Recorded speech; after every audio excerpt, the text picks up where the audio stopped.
Welcome to The Explainer. Today we are going to get into something really special. We're doing a comprehensive, and I mean really comprehensive, deep dive into a technology that isn't just the next step, it's a complete reimagining of our wireless world. It's called AI RAN. Now, I chose that word reimagining very carefully because for decades, we've gotten used to this steady, predictable rhythm of progress in mobile tech. We talk about it in generations, right? You had 1G, which was this magical thing that let you make a voice call from a giant brick of a phone. Then 2G came along, made those calls digital and clear, and gave us our first taste of mobile messaging with SMS texts. 3G was the real start of the mobile internet. You could finally browse a clunky version of the web on your phone. Then 4G or LTE. That's what really changed everything. It made mobile broadband a reality, and that one change unleashed the entire app economy we live in today. No 4G, no Uber, no Spotify, no Instagram as we know it. And now we have 5G with its big promises of higher speeds, super low latency, and connecting, well, everything. Each of these steps was a huge deal, no doubt about it. Faster, more capable, more efficient. But if you look closely, they were all evolutions of the same basic idea. How do we build a better, bigger, faster pipe for data? AI RAN is different. It's a fundamental break from that history. It's about rethinking the very intelligence, the very architecture of the network itself. It's not just about making the pipe bigger, it's about making the pipe think. So this is way more than just another TLA, another three-letter acronym. It's a genuine paradigm shift in how mobile networks are built, how they operate, and what they're going to be able to do. And the most exciting part? This isn't science fiction. This is happening right now. So get ready. We're going way beyond the marketing slogans. We're diving into the engineering, the business case, and the mind-blowing results that are making this AI-native network a reality. So here's our roadmap for this journey. We've structured this very intentionally so we can build your understanding from the ground up, layer by layer, just like the tech itself. We're going to start with the most important question: why? In Section 1, we'll dig deep into the operator's dilemma. This is the serious economic crisis that forced the industry's hand and made a new approach an absolute necessity. You really can't appreciate the genius of the solution until you feel the full weight of the problem. Then, once we've established that crisis, we'll move to Section 2, where we'll meticulously define what AI RAN actually is. We'll break it down using the framework from the AI RAN Alliance. In Section 3, we'll look at the powerful partnerships making it all happen. Because a change this big takes a village. It's an ecosystem of hardware, software, and integrators. With that solid foundation in place, Section 4 is where the rubber meets the road. It's all about the proof. We'll look at AI for RAN in action and see the incredible real-world performance gains. Finally, in Section 5, we'll look ahead, laying out the path to deployment and exploring the new world this technology is about to unlock. All right, let's get right into it. Section 1, the operator's dilemma, which we're calling the unsolvable equation of modern telecom. This is so important because to really get why AI RAN is such a big deal, you first have to understand the incredibly difficult situation it was born from. And I'm not talking about some minor business challenge. This is a deep, structural crisis that has been squeezing mobile network operators for the better part of a decade. You can really think of it like a pressure cooker. The heat has been building and building, and the old ways of doing business, the old technologies, they just can't handle the pressure anymore. It created this environment where the only way out was to invent something radically different. This one sentence from Somavell Youtham at NVIDIA is the whole problem in a nutshell. Let's really take our time and unpack both halves of this statement, because they're both incredibly important. First, the amount of traffic growth has been exponential. We throw that word exponential around a lot, but what does it actually mean?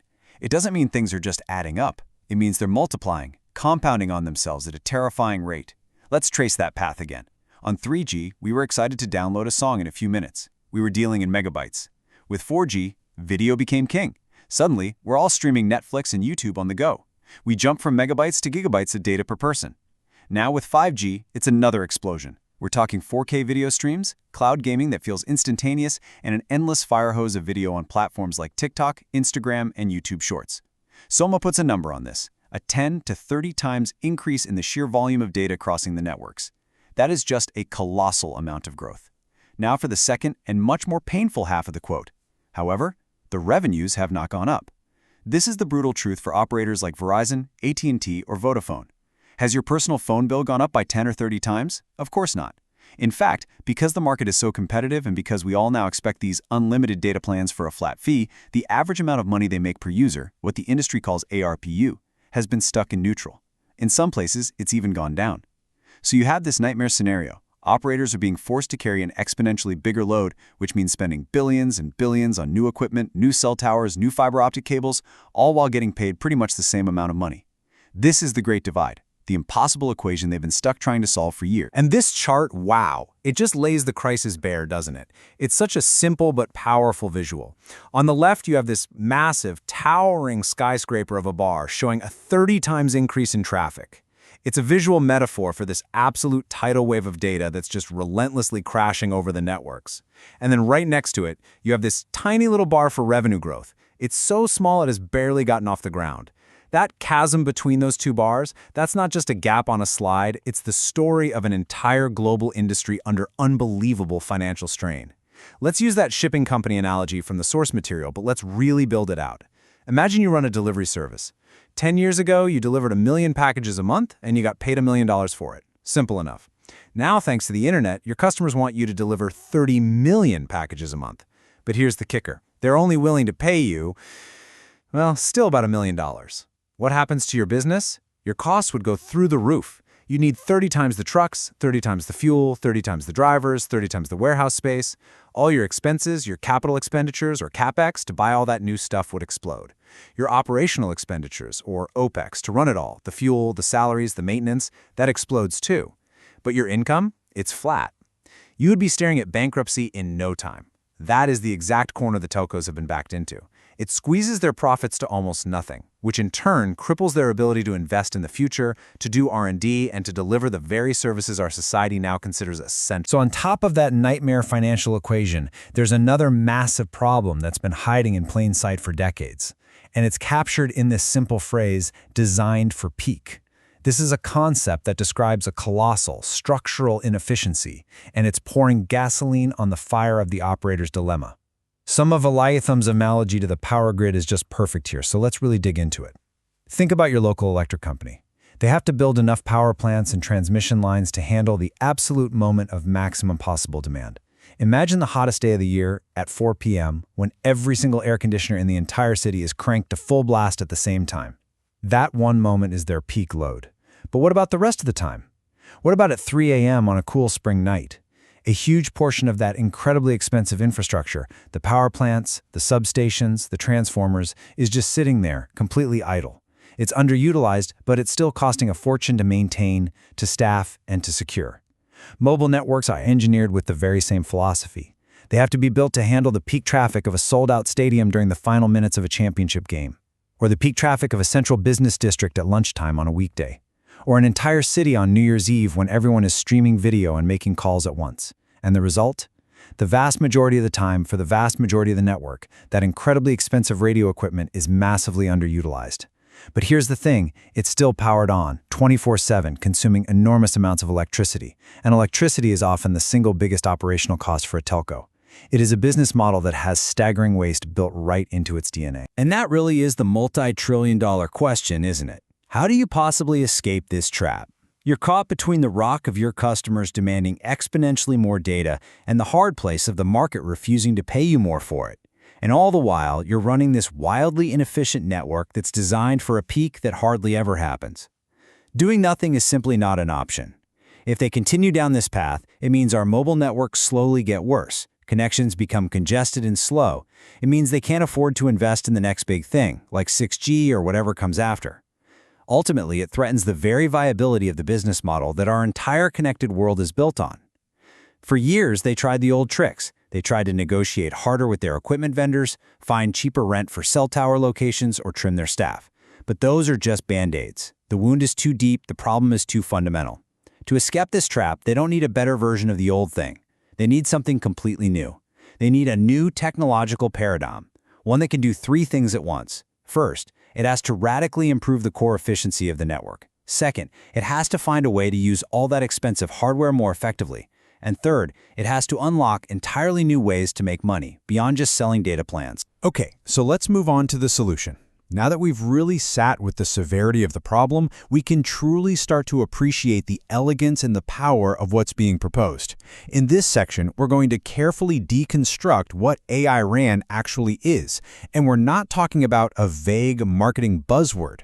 We're talking about a concrete technical framework that's been laid out by the leaders of the AI RAN Alliance. This is all about reinventing the network from the inside out. This formal definition is packed with important information, so let's break it down piece by piece. First up, the integration of artificial intelligence into radio access networks, or RAN. Okay, what is the RAN? The RAN is the part of the network that uses radio waves to connect your phone or your car or your tablet to the cell tower. It's the most complex, the most physics-heavy, and by far the most expensive part of any mobile network. And this is exactly where AI is being injected, right into the radio layer itself. The next part of the definition tells us the first major goal: to enhance network performance, efficiency, and adaptability. Performance means things you notice, like faster downloads and less buffering. Efficiency is about directly attacking that cost problem we just talked about. It means getting more data through the pipe for every dollar spent on equipment and every watt of power consumed. And adaptability means the network stops being a static, dumb system and starts being one that can react intelligently to what's happening around it in real time. But it's this final part of the sentence that is the true masterstroke, while also preparing the network to deliver new AI workloads. This is the dual purpose, the two-for-one genius of the whole idea. It's not just about using AI for the network. It's about turning the network itself into a platform for AI. And that is the key that finally unlocks those new revenue streams that have been missing for a decade. So how does AI RAN actually accomplish this ambitious two-sided mission? Well, to make it easier to understand, the AI RAN Alliance, which Mitch Wagner introduced in the source material, has broken the concept down into three distinct but deeply related pillars of innovation. We're going to look at each one of these pillars as its own area of focus. Thinking about them separately really helps clarify all the different ways that AI is being woven into the very fabric of the network to make it smarter and more valuable. This first pillar, AI for RAN, is going to be our main focus today, and it's probably the easiest one to grasp. This is all about using artificial intelligence to make the core job of the radio network itself fundamentally better, faster, and much more efficient. It's about applying sophisticated machine learning models to the incredibly complex physics of how radio waves travel through the air. The main goal here is to improve something called spectral efficiency. Now, that's a technical term, but it's an absolutely vital concept to understand. The radio frequency spectrum, the airwaves, is a finite, scarce, and incredibly expensive natural resource. Companies will pay their governments billions of dollars just for the license to use a small slice of it. Spectral efficiency is the measure of how much data you can cram into that slice of spectrum you've paid for. If you can use AI to more intelligently manage the signals, cancel out interference, and reduce noise, you can squeeze dramatically more performance out of the very same spectrum you already own. This pillar directly attacks the cost side of that operator's dilemma we talked about, both in terms of capital efficiency, getting more value from their multi-billion-dollar spectrum assets, and operational efficiency, by reducing the power needed to transmit. Okay, on to the second pillar, AI and RAN. This one directly tackles that massive design-for-peak inefficiency problem.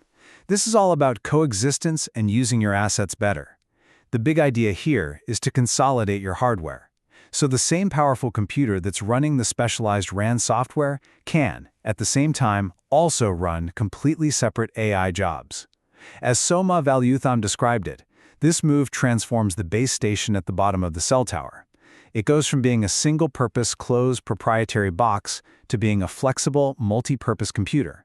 So imagine a cell tower in a busy downtown area. During the day, maybe 90% of its computing power is dedicated to running the cell network for all the office workers. But at 3 in the morning, when network traffic is almost zero, that same incredibly powerful hardware, instead of just sitting there burning electricity, can now rent out its compute cycles. Maybe it runs AI models for a hedge fund or helps a university process scientific data. This radically changes the math on the return on investment, or ROI, for that expensive piece of equipment. It turns a sunk cost into a brand new, AI-driven revenue stream for the operator. This third pillar, AI on RAN, is where the network really evolves beyond being just a dumb pipe for connectivity. This is about turning the entire radio access network, All those thousands upon thousands of cell sites spread across every city and down every country road into one gigantic distributed edge computing platform. By putting AI services directly at the edge of the network, physically close to where the data is being generated, operators can offer a whole new class of services that need ultra-low latency. Think about a smart city, where the traffic lights can talk to the cars in real time to optimize traffic flow and prevent accidents. Or a futuristic factory, where AI-powered cameras watch the assembly line and spot defects instantly. These kinds of applications simply cannot afford the delay, the latency, of sending data all the way to a centralized cloud server hundreds of miles away and then waiting for a response. They need the processing to happen right there, right now, in milliseconds. AI on RAN turns the network itself into the essential platform for this entire next generation of real-time AI services, creating yet another powerful new way for operators to make money. So as you can see, when you put all three of those pillars together, the promise is just enormous. On the one hand, as this slide shows, you get this huge boost in network efficiency, which directly tackles those core cost problems of expensive spectrum and massive power bills. You get a massively improved user experience because the network is now intelligently adapting to what you need, especially in those frustrating dead zones. And you get a major reduction in your operational costs by automating tasks and using your expensive hardware 24/7 instead of just a few hours a day. But, we have to be realistic here. A transformation this huge is not going to be easy. It's not a walk in the park. On the other side of the equation, there are some serious hurdles. Standardization is a big one. Trying to get this entire global industry, with all its competing vendors and operators, to agree on a single common way to build and test and deploy AI, that is a massive undertaking, both technically and politically. Then there's data privacy and security. When you start processing this much data, some of it very personal, out at the edge of the network, you have to have bulletproof security and privacy protocols in place. It's non-negotiable. And finally, you have the infrastructure requirements. This isn't just a simple software update you can push overnight. It requires a pretty significant investment in new, powerful, accelerated computing hardware that needs to be installed in thousands or even millions of cell sites. The destination is incredible, but the journey to get there has some real challenges. This is such a great question, and it's a point of confusion for a lot of people, so we absolutely have to clear it up. In the telecom world, there are all these acronyms flying around: O-RAN, Open RAN, vRAN, Cloud RAN, AI RAN, and it's so easy to think that they're all just different brand names for the same thing or that they're competing ideas. They're not. They are actually different but very complementary pieces of a much larger puzzle. They are all part of this huge industry-wide shift towards a network that's more open, more intelligent, and more defined by software. To get this straight, we're going to lean on the fantastic explanations from Michael Kleeman and Soma Velutham from our source material. Let's go through this slowly, because getting this relationship right is super important. First up, you have O-RAN. As Michael Kleeman explained, the O-RAN Alliance is basically a club, and its members are mostly the big telecom operators. Their main job is to define standard, open interfaces. Think of an interface as a common plug, so that different pieces of equipment can talk to each other. In the old days, if you bought a network from one big vendor, everything was proprietary. You had to buy all your parts from them. O-RAN's goal is to break that lock-in, so an operator can buy a radio from vendor A and a baseband unit from vendor B, and they just work together. Next, you have Open RAN. This is a bigger, broader industry movement. It's focused on virtualizing the network. That means taking the special software that used to run on a custom-built, proprietary chip and making it run on standard, commercial, off-the-shelf servers. Basically the same kind of computers you find in any data center. This is also called vRAN, for virtualized RAN. Then you have AI RAN. This is a new technology layer that you put on top of that open, virtualized foundation. It uses AI and machine learning to make all those software functions smarter and more efficient. And this brings us to Soma Velayatham's key insight. He says AI RAN supercharges the whole mission. You see, for years the big problem with Open RAN was that the general-purpose servers just couldn't match the raw performance and power efficiency of the custom chips from the big guys. There was a performance gap. AI RAN, powered by things like GPUs, finally closes that gap. It delivers the missing muscle that makes the whole dream of a network that is open, virtualized, and high-performance a reality. So a revolution this big, one that weaves together cutting-edge hardware and software, well, it doesn't just happen in a garage. It can't be done by one company alone. It requires a deep, collaborative ecosystem where every partner is a master of their craft and each one brings an absolutely essential piece of the puzzle to the table. So now, we're going to introduce the key players behind the specific, ready-to-go solution that was talked about in our source material. We'll analyze exactly what each one contributes to make AI RAN something an operator can actually buy and deploy today. This table just lays out that ecosystem perfectly. You can think of it like a three-legged stool. If any one leg is missing, the whole thing falls over. First, you have NVIDIA. They provide the engine, the powerhouse of the entire system. And it's not just one chip, it's a whole accelerated computing platform. It includes their powerful GPUs, which are perfect for the intense math of AI and signal processing. It includes their Grace CPUs for running the operating system and other general tasks. And it includes their Bluefield DPUs, or data processing units, which are specialized for handling networking tasks super efficiently. And all that amazing hardware is brought to life by their Ariel software stack. That's the foundation of libraries and tools developers build on. Next, you have Supermicro. As Meko Kleeman described, they're the ones who build the physical platform. They make the rugged, power-efficient, super reliable server hardware that can actually survive in the tough conditions of a cell site, on a hot rooftop or in a cold cabinet. They build the body for NVIDIA's brain. And finally, you have SynXG. As their CEO, Xin Huang, explained, they are the vital system integrator. They take the powerful hardware from Supermicro and the foundational software from NVIDIA, and they build the complete end-to-end 5G virtualized RAN software solution. They write the final code, they test it, they make sure it's compliant, and they deliver a working base station to the operator. It's this beautiful symbiotic relationship where each partner focuses on what they do best. Now, this slide highlights something that's absolutely critical for telcos. You need the right tool for the right job. As Soma Valutam pointed out, a telecom network isn't one-size-fits-all. The computing needs of a cell site in the middle of Manhattan are completely different from a site on a quiet suburban street. And that's why this two-part server strategy from Supermicro is so brilliant. On the left, you have the ARK-1. This is the beast. It's built around NVIDIA's Grace Hopper superchip, which puts a massive CPU and GPU right next to each other. This machine is designed for what Soma calls high-density sites. Think of a big data center in a city that's processing the traffic from hundreds of cell towers at once. It's all about maximum performance and capacity. Then, on the right, you have the ARK Compact. This is about taking that same fundamental AI capability and right-sizing it for what Soma calls low-density sites. This is the server you'd put at the base of a single cell tower, where you have very tight space and power constraints.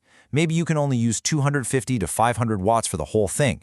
I love that Soma uses this specific language, high density versus low density, instead of the generic term edge, because it focuses on the real engineering constraints. And the magic that ties this all together is that, as Xin Huang pointed out, they can run the exact same software on both machines.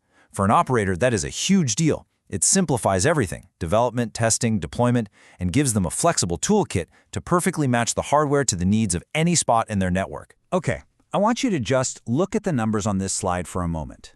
Because this is not just an improvement, it's a revolution in how fast the telecom industry can move. This is based on the direct, hands-on experience of Xin Huang from SynXG. Let's look at the old way, the traditional method. To build a new base station, you had to start by designing a custom chip, either a system on a chip or an FPGA. Xin says that process alone, designing the chip, getting it manufactured, takes about 18 months. Then you have to spend another 12 to 18 months writing all the complicated software to run on that very specific, fixed piece of hardware. So you add it all up, and you're looking at 30 to 36 months. That's 2.5 to 3 years from an idea to a product you can sell. 3 years! Now look at the AIRN platform that this partnership created. Xin says they built their entire market-ready system in just 5 months. That is not an incremental change. It's a fundamental phase shift. It's like going from traveling by horse-drawn carriage to traveling by jet plane. It means operators and vendors can now innovate at the speed of software, not at the slow, expensive, high-stakes pace of silicon manufacturing. They can add new features, fix bugs, and respond to changes in the market in weeks or months, not years. The impact on competitiveness and agility is just off the charts. This quote from Xinhuang just perfectly captures the essence of this whole paradigm shift, especially from the point of view of someone who actually builds this stuff for a living. For a company like SynXG, which he says has been building base stations forever, this is a profound change. In the old world, if you wanted to build network equipment, you had to be an expert in two completely different fields, hardware engineering and software engineering. You had to spend a huge chunk of your time and money on the physical stuff, on designing custom chips, on radio frequency engineering, on manufacturing. It's incredibly complex. But with this new platform model, the hardware problem is essentially solved for them. Supermicro gives them a powerful, reliable server. NVIDIA gives them the programmable engine, the CPU and the GPU that goes inside it. And this completely liberates companies like SynXG to focus 100% of their energy on what they're best at, innovating in software. Because the hardware is now fully programmable, it is, in Shin's words, a truly software-defined platform. They can now pour all their engineering talent into dreaming up better AI algorithms, creating cool new features, and writing more efficient code, all while knowing that the foundation underneath them is stable, powerful, and ready to go. It allows everyone in the ecosystem to specialize and just move so much faster. So, we've laid it all out. The theory's really compelling, the partnerships are solid, the platform is built, but all of that is just talk if it doesn't actually work. So the big question is, does this new software-defined AI approach actually deliver better results in the real world than the old traditional hardware it's trying to replace? This is the section where we go from theory to tangible proof. We're going to look at specific, concrete use cases and the absolutely jaw-dropping performance numbers that are being demonstrated today by these partners. Michael Kleeman from Supermicro gives us this really great way to think about the practical uses of AI in the RAN. He breaks it down into three main categories. First is situational awareness. This is about the network learning from the past to predict the future. His example of a sports stadium is perfect. An AI-powered network can learn the traffic patterns of game days. It knows when fans start to arrive, it knows when halftime is, and it knows when everyone leaves, so it can proactively reconfigure the network to handle the load before it happens, making sure everyone has a great connection. This also applies to things like handover. That's when your phone switches from one tower to the next as you're driving. An AI system can predict your path and hand you over at the exact perfect moment for a seamless connection. The second category is the short-term control loop. This is where AI is working in real time, down at the millisecond level, improving the raw physics of the radio signal itself with advanced techniques. And we're about to see a mind-blowing example of this. And the third category is sustainability. The RAN uses a massive amount of power. It's a huge cost for operators. So using AI to intelligently power down parts of a cell site that aren't being used, say in the middle of the night, can lead to huge savings on the electricity bill and a much greener, more environmentally friendly network. Let's start with a number that should make any telecom executive sit up and pay attention. Xinhuang from SynXG gives us this result from one of their specific AI use cases, managing something called intercell interference. This is a classic, thorny problem in cellular networks. It's what happens when the signals from two nearby cell towers bleed into each other's coverage zones, creating noise that just tanks the performance for anyone caught in the middle. The old way of dealing with this was static and pretty gum. But what SynXG did was apply AI algorithms that allowed the towers to dynamically and intelligently coordinate with each other in real time. And the result? They saw the average data speed, the average throughput, across the entire cell go up by 25% compared to the old way. Now, let's be clear. For a network operator, getting a 25% capacity boost across your whole network just by running smarter software on the hardware you already have, that is a massive, massive win. It's like getting 25% more of that multi-billion-dollar spectrum for free. Okay, now, we have to stop here. We have to spend a few minutes on this single number, because this is not just an improvement, this is revolutionary. This changes everything. While that 25% average gain is great for the operator's spreadsheet, Xinhuang revealed that the performance improvement for users at the very edge of the cell was an unbelievable 280%. Let's really dig into what the cell edge problem is. The cell edge is that zone where you're far away from the tower you're connected to and you're getting close to the next one. This is where your signal is weakest and the interference from the other tower is strongest. This is the place where your voice calls turn into a garbled, robotic mess before they drop completely. It's where your video stream just buffers and buffers and buffers. It is, without a doubt, the single worst part of the mobile experience. It's what drives customer complaints and angry calls to support. Traditional networks have always been terrible here because each tower is basically an island, acting on its own. But an AI-powered system can see the whole picture. It knows that you, a specific user, are in a tough spot, and it can tell the two towers to coordinate their transmissions in real time, just for you, to create a clean path for your signal. A 280% increase in speed at that location is transformative. It's the difference between a dropped call and a clear one. It's the difference between a useless internet connection and a fast, reliable one. It takes the absolute worst experience on the network and makes it amazing.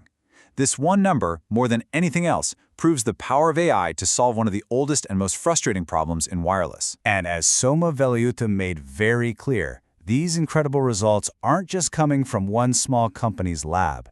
To prove that this is a real, broad movement, the AI RAN Alliance put together a huge showcase at Mobile World Congress in Barcelona. That's the Super Bowl of the telecom industry. And the results spoke for themselves. 9 out of the 10 public demonstrations of AI for RAN were built on this very same NVIDIA and Supermicro platform. Let's just look at a few he mentioned to see how credible and widespread this is. You had DeepSig, a really respected AI-native wireless company, showing off something called pilotless communication, which is a breakthrough technique that uses AI to reduce power and increase speed. You had Samsung, one of the biggest network vendors on the planet, showing off their own advanced work using the platform to improve performance. And, maybe most importantly, you had a major Japanese operator, SoftBank, collaborating with a major equipment provider, Fujitsu, on a real-world use case. When you see this diverse group of players, from innovative startups to giant global vendors to massive network operators all building on the same platform and showing public results, you know this isn't just a science project anymore. This is a serious, industry-wide movement that is happening right now. Xin Huang gives us another fantastic example that points to the future of wireless: AI-enabled beamforming. This is especially important for mmWave 5G. Now, mmWave is a type of 5G that uses really high-frequency signals. The huge advantage is that you get access to massive amounts of bandwidth, which means you can get incredible multi-gigabit speeds. But there's a big catch. The signal is very fragile. It doesn't travel far, and it gets blocked by almost anything: a wall, a window, even just your hand covering your phone. The solution to this is a clever technology called beamforming. It uses an array of tiny antennas to form the radio signal into a super-focused beam, almost like a laser pointer, and aim it directly at your device. But trying to form and steer these beams for thousands of moving people in a crowded place like a stadium is an insanely difficult math problem. And this is where AI becomes absolutely essential. A traditional system just can't keep up, but an AI system can learn to predict where you're going to move, even just tiny movements, and it can re-aim that beam with incredible speed and precision to keep you locked on. This is the key technology that's going to enable those futuristic applications we all dream about, like flawless augmented reality for everyone at a concert or truly wireless VR for training in a factory. All right, let's bring it all home in our final section. We've seen the depth of the problem, we've defined the solution, we've met the ecosystem partners, and we've looked at the stunning results. So now, let's talk about the path forward. How does an operator or a developer actually start building this AI-native future? And more importantly, let's explore the profound, long-term vision for a world that runs on this new, software-defined infrastructure. Soma Veliutham lays out this beautiful 3-step process that he calls a virtuous cycle of development. It's a rapid, iterative workflow that was just completely impossible with the old, slow, hardware-based models. Step 1 is develop and train. A developer somewhere, at a university, a startup, or an operator downloads the NVIDIA Aerial Software Development Kit. It's modular, so they can pick one specific part of the network they want to improve, say the interference management, and they can create a brand new, smarter algorithm for it using AI. Step 2 is simulate and fine-tune, and this part is a complete game changer. Instead of having to do expensive, slow, and logistically nightmarish real-world tests, they can test their new code inside NVIDIA's Omniverse digital twin. Soma stresses that this isn't just a simple simulation, it's a physics-compliant digital twin. It accurately models exactly how radio waves bounce around and behave in the real world. Inside this virtual world, they can test their new code against thousands of different scenarios in just a few hours, perfecting it and proving that it works. Step 3 is deploy. Once the algorithm is bulletproofed in the digital twin, the developer can, literally with a button click, package that new software and push it out to the live Supermicro servers running in the field. The base station gets updated instantly with a new superpower. And this creates this amazing continuous loop.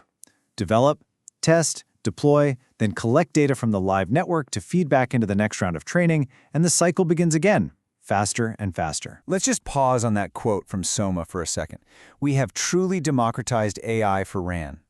That word democratized is so powerful. What does it actually mean here? It means they are smashing the barriers that have kept innovation in telecom locked up in the hands of a very small number of giant companies for decades. In the old world, if you wanted to design new network tech, you had to be a massive, vertically integrated company with your own multi-million-dollar silicon design team. It was a very exclusive club.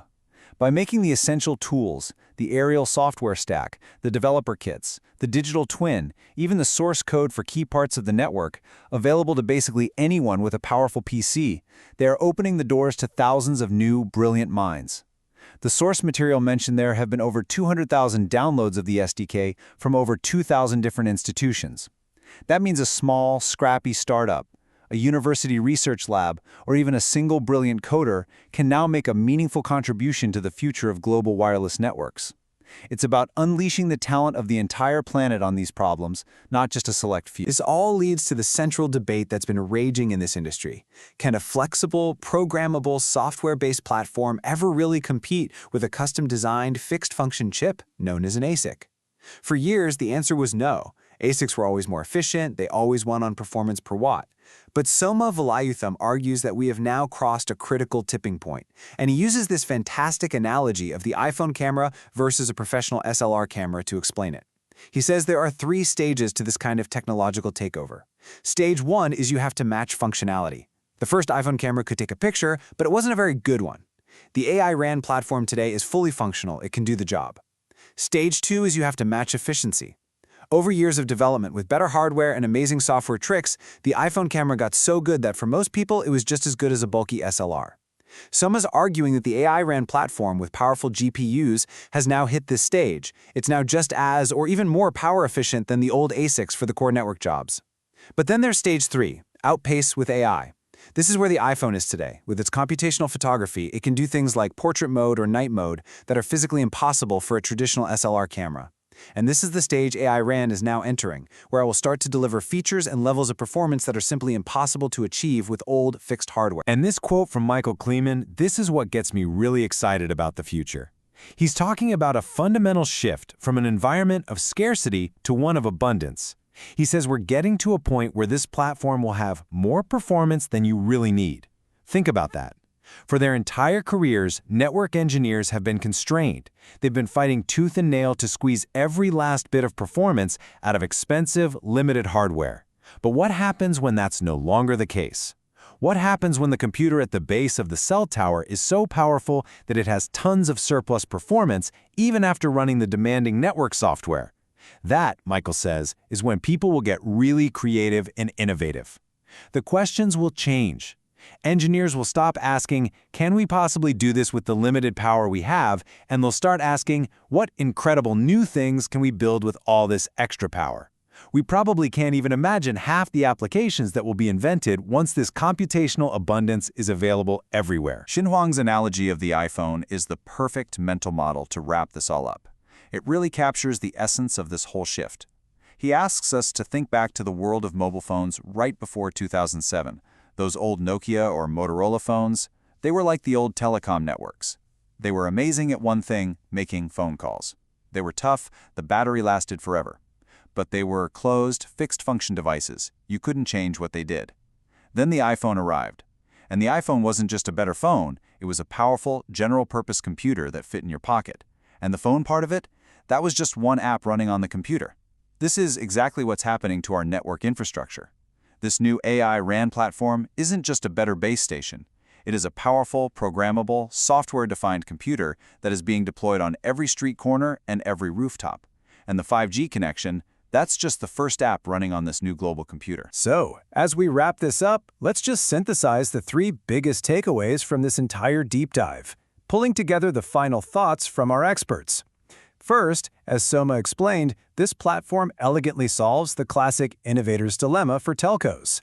They no longer have to make a terrifying bet on a system that's perfect for today versus a system that might be needed for tomorrow. This platform does both. It runs today's network workloads with incredible efficiency And it provides the flexible power for all the AI workloads of the future.